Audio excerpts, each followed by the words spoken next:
Bismillahirrahmanirrahim.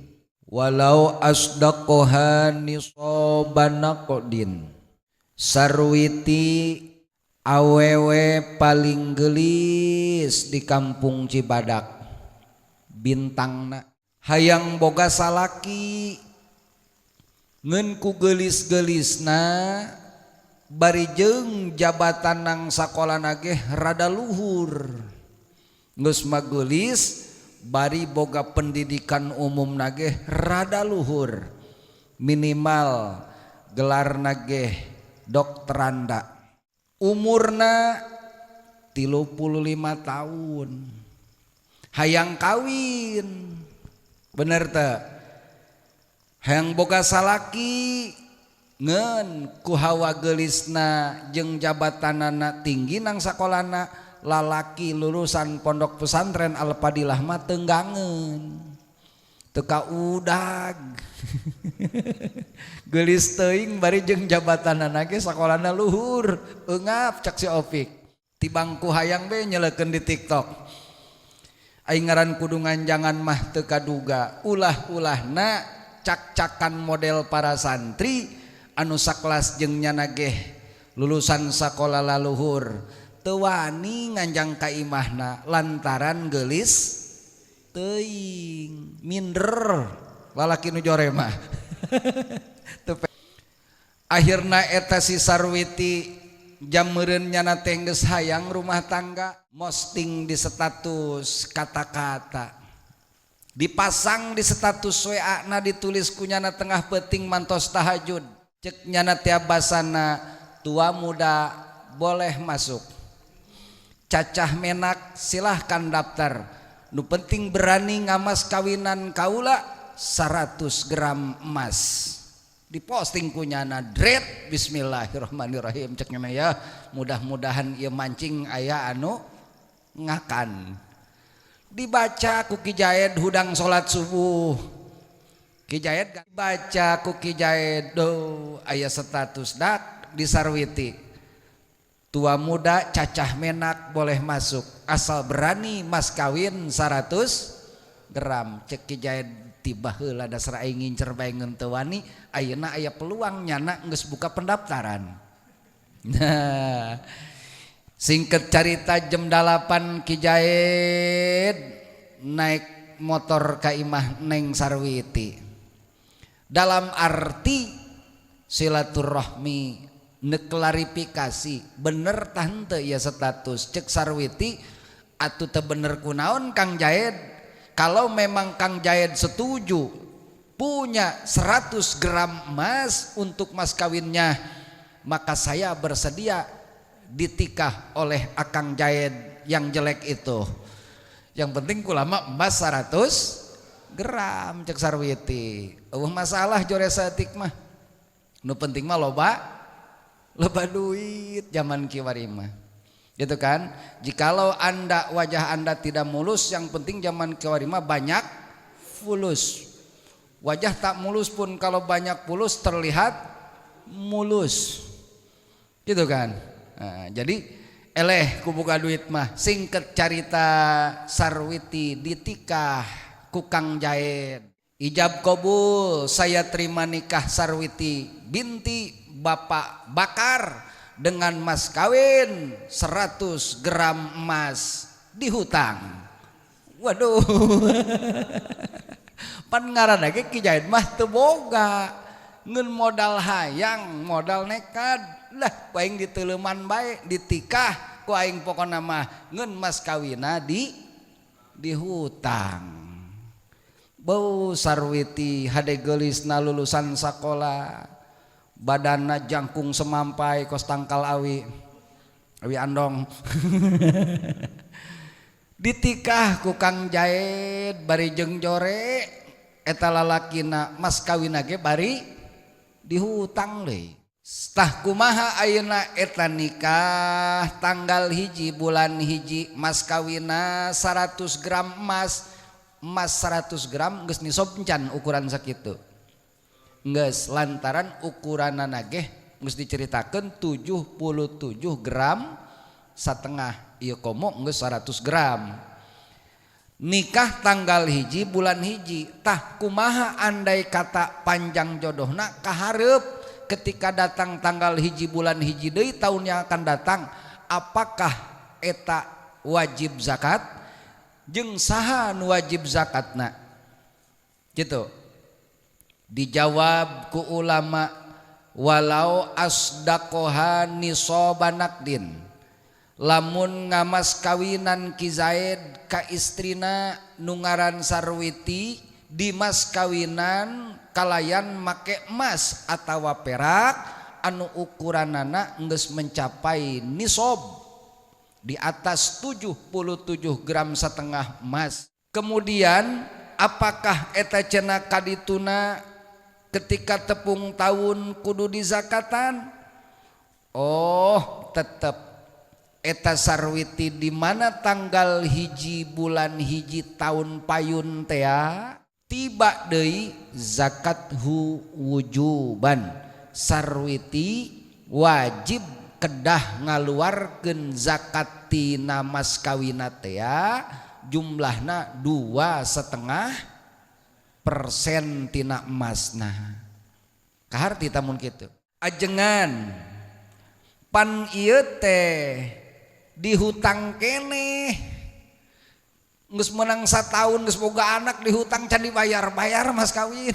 Umpama sekalipun wa ingkana fi dhimmati, sekalipun masih dalam hutang ku Ki Zaid ka Sarwiti, tetap di mana tiba tanggal hiji bulan hiji deui wajib kudu ngaluarkeun zakatna eta si Sarwiti kana mas kawina teh.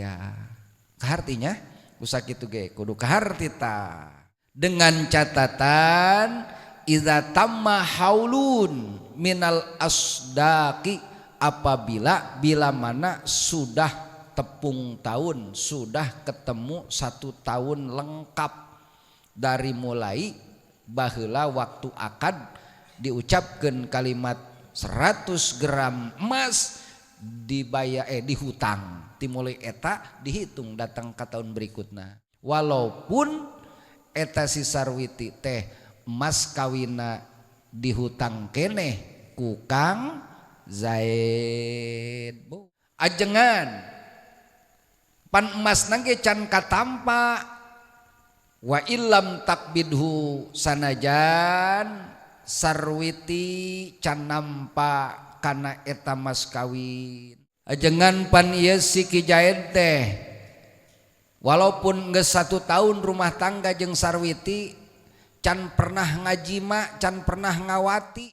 Kumaha eta lamun kitu hartina mah salakina can ngawati, can ngajima, can nyarean ka eta Sarwiti dalam jarak 1 tahun teh wala wati aha, sekalipun Ki Zaid can kongsi bersetubuh dengan si Sarwiti sebagai istrina, tetap di mana-mana tos tepung tahun Sarwiti wajib ngaluarkeun zakat mas kawina. Ngeun kieu cenah lakin yushtaratu ingkana naqdu fi dhimmati imkanu qabdiha biqaunihi musiron hadiron.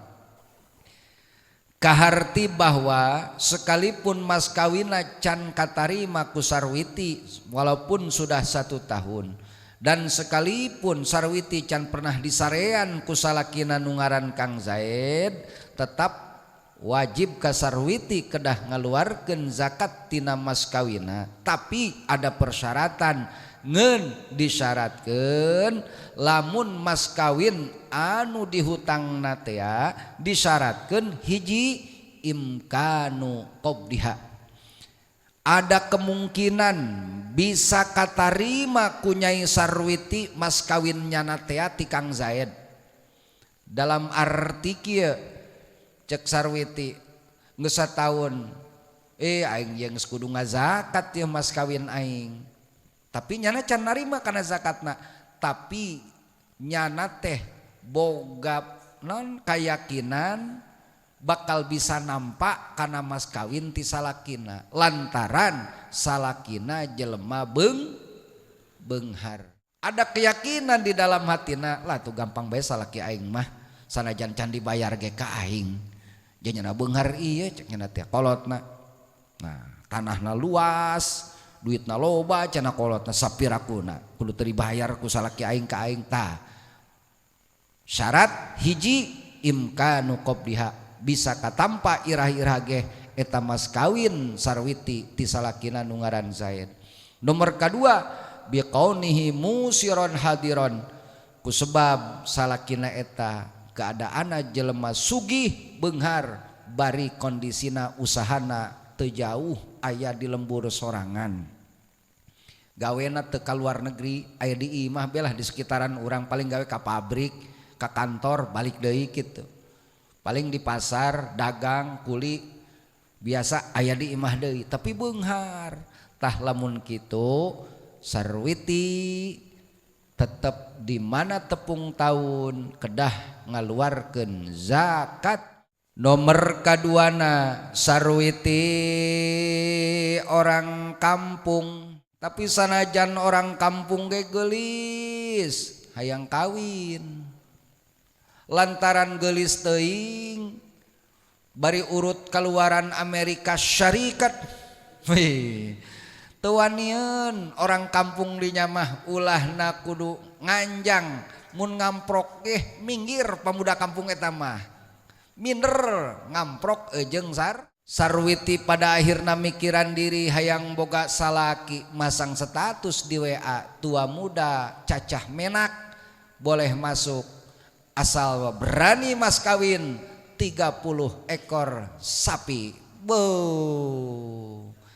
Dibaca deui bae ku Ki Jaed. Ijaed isuk-isuk keur ngopi bari ngakandang leur na ngagoreng. Dak aya status neng iti ya. Naon statusna cenah baca-baca dibaca teh tua muda cacah menak.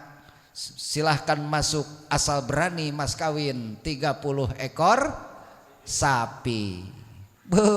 Cek Jaed lah kecil kieu mah. Tiba heula aing ngarep-ngarep nyana ti zaman SD. Aing bogoh ka nyana padahal mah kiwari mah aing sok sanajan eueuh sapina heulanan neuk dipanggihan bae aing pokona mah dibranikeun.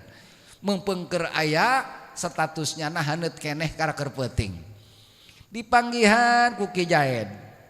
Dak caritana singket carita ditikah ku ku Ki Jaed eta sarwiti teh dengan mas kawin 30 ekor sapi. Dengan mas kawin 30 ekor sapi dihutang. Ki Jaed ngahutang malulu. Dihutang 30 ekor sapi ge. Tah eta kumaha andai kata nikah tanggal hiji bulan hiji terus ketemu tepung tahun deui tanggal hiji bulan hiji, apakah sarwiti kedah ngaluarkeun zakatna? Kitu pertanyaanana. Kumaha hukumna sarwiti teh? Dijawab ku ulama walau asdaqoha nisobasa imatin muayyanatin. Lamun ngamas kawinan Kang Zaid kaneng sarwiti dina pertikahanana di mas kawinan ku kebo atawa ku sapi 30 ekor. Ku sapi 30 ekor. Ngeun eta dihutang. Zakathu wujuban idza tamma haulun minal asdaqi.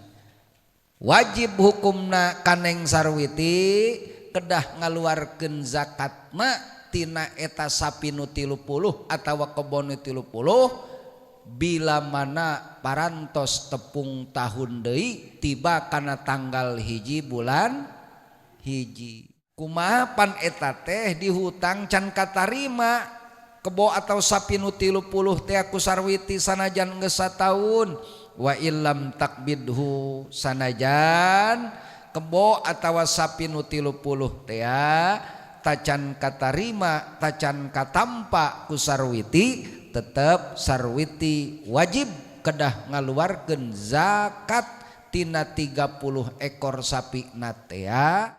Ajengan masa iya awewe can dijima can diheesan ku salakina zakatna kudu dizakatan ku istrina pancan disarean ku salakina wala wati'aha sanajan Kang Zaid can sarerejeung can ngajima can ngawati kasih sarwiti nu jadi pamajikanana walaupun sudah 1 tahun bari mas kawin ageh can dibikeun ka istrina tetep sarwiti nu can nampa mas kawina 30 ekor sapi bari can disarean ku salakina dalam jarak 1 tahun teh wajib kedah ngaluarkeun zakat tina eta sapi nu 30 teh. Tanbihun saterusna al-azharu anna zakata tata'allaku bil mali ta'alluqa syarikatin. Menurut kaul azhar tegesna kaul jadid Imam Syafi'i. Kaul jadid Imam Syafi'i mengatakan bahwa anna zakata sesungguhnya zakat tata'allaku bil mali eta hubunganna jeung harta banda ta'alluqa syarikatin eta kalawan hubungan rerejengan babarengan seperti kieu Ki Zaid jelema beunghar loba parena melebihi nisab maka dina harta Ki Zaid dea aya hubungan jeung nu ngaran zakat. Berarti ketika aya hubungan nu ngaran zakat berarti di pare Ki Zaid eta aya cacampuran jeung para fakir miskin. Artina cek bahasa Melayu nama di dalam harta yang banyak terdapat hak-hak fakir miskin, makanya masih cacampuran kene. Jadi semisal Ki Zaid beunghar loba parena sehingga parena teh leuwih tina sanisobun emas. Oh nisab emas kan 77 gram setengah. Mun diduitkeun berarti eta sekitar katakan 100 jutaan. Eta parena ge mun cenah di kaurungan leuwih ti 10 karung. Mun diduitkeun leuwih ti 100 jutaan ku loba-lobana sawahna parena ge geus wow luar biasa. Tuh. Tah eta pare anu aya sanisob bahkan di atas 1 nisob ulah waka-waka dibagikeun dipake ngulian ka anu dibuat mun boga sawah teh mah terkecuali cenah kudu dizakatan heula lantaran eta pare teh rerejengan hakna Zaid nu melak pare nu bogana jeung hak fakir miskin. Jadi eta pare sakali deui ulah waka dibagikeun, ulah waka digiling terus dikejokeun, ulah waka dibikeun ka anu ngulian nu anu dibuat terkecuali kudu dibayarkeun heulan kaluarkeun heulan zakat tina eta pare. Nah kitu para dulur ieu menurut kaul jadid Imam Syafi'i, kaul terbaru dari Imam Syafi'i yang sudah direvisi ku Imam Syafi'i. Namun walaupun demikian wa fi qaulin qadimin ikhtarahur Raimiyu, dina kaul qadim Imam Syafi'i mah keur masih keneh di Irak di Baghdad. Imam Syafi'i mah berkata dina kaul qadimna, bahkan dipilih kaul qadimna ge ku Imam Raimi mengatakan bahwa annaha tata'allaku bidzimmati la bil aini. Cek Imam Raimi ngikuti fatwa Imam Syafi'i dina qaul qadimna, sesungguhnya zakat itu keterkaitannya hubungannya adalah dengan urusan hutang piutang, bukan dengan barangnya, dengan berasnya, dengan kerbaunya, bukan, tapi urusannya dengan masalahnya. Maksudna kumaha hubunganana jeung hutang lain jeung bandana lain jeung bendana. Kieu misalna Zaid boga pare loba lebih daripada 1 nisob. Tah eta pare anu menang Ki Zaid melak teh ya ku Ki Zaid dibikeun kabatur kalayan dipake ngulian dibuatna ya terus padahal can di zakatan tapi menurut kaul qadimah eta pare Ki Zaid teh ya anu lebih dari 1 nisab atau 1 nisab boleh bae cenah dipake ngulian heulan pake ngejo heulan jeung nu dibuat jalalapareun misalkan terus dibagi heulan jatah urut dibuatna tah ke zakatna dipandeurikeun jadi kitu tah ieu cek kaul qadim makana kita akurkan ai kaul qadim anu ti heula mengatakan seperti ieu teu naon bikeunan heulan ka anu dibuatna lantaran nyana di imahna geus teu barogaeun beas karunya salakina anakna beusi lalapareun geus bikeun heulan upahna tina pare teh geura bikeun terus beusi cenah lalapareun nya memeh balik kejokeun heulan buru-buru giling geus ngaliwat di sawah di bubulak make parena nu ieu beres ngulian mayar kulian beres mere daang kanu dibuat sesana karak dikaluarkeun ejeung zakatna gitu cenah cek kaul qadim mah kaul nu ti heula ngan cenah tetep sanajan cenah eta dipake mayar kulian nu dibuat teh terus dipake masak heulan jeung nu dararaang dibuat tetep bae kudu diperhitungkeun jumlahna tos sabaraha nu kaluar gitu totalna sabaraha ye mun teh mah kaluar sakarung tinggal aya sesa 9 karung berarti kan ukuranna geus nisab kan nah maka engke tinggal kaluarkeun zakatna jadi diperhitungkeun teh kieu ulah main bikeun kanu kuli teu diperkirakeun eta tadi sabaraha liter nu kaluar gitu ulah sampai urangna taledor kudu diketahui mun teh mah sakarung ye jeung bagikeun nu dibuat geus jadi pare geus jadi gabah nah berarti sesana aya teu 9 karung di mana aya 9 karung pan berarti kudu zakat keluarkan zakatna sakarungan jadi tinggal sesa 8 karung gitu.